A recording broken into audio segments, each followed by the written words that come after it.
તો હેલો મિત્રો, જ્યોતિ trading and ફાઇનાન્સમાં ફરીથી આપનું એકવાર હાર્દિક સ્વાગત છે। આજ તારીખ છે 7 ફેબ્રુઆરી 2025। તો આજે આપણે સ્ટોક માર્કેટમાં શું કર્યું ફટાફટ જોઈ લઈએ।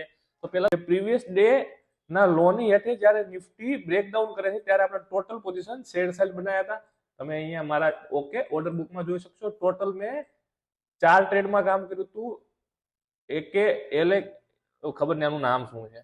ઓકે, પછી દીપક એનટીઆર ડીએલએફ બ્રિટાનિયા, ઓકે એકએલએમ એવું કંઈક નામ છે।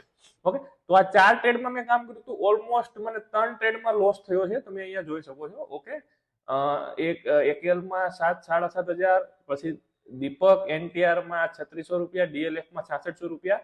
ઓકે, બ્રિટાનિયા મેં પછી કોસ્ટ ટુ કોસ્ટ એક્ઝિટ કરી નાખ્યો હતો, કારણ કે આપણે જે રિસ્ક રિવોર્ડના હિસાબે જે લોસ લઈ શકીએ છીએ તે જ લઈ શકીએ છીએ। ઓકે, તો અહીંયા જે તમને 25,000 દેખાય છે તે એકચ્યુઅલ લોસ નથી, આ મારી એક પોઝિશન કેરી ફોરવર્ડ છે। એકચ્યુઅલ લોસ છે મારો, અહીંયા તમે સેન્સિબલમાં જોઈ લો, 17,500। ઓકે, લોસની કઈ ઉપાધિ નથી।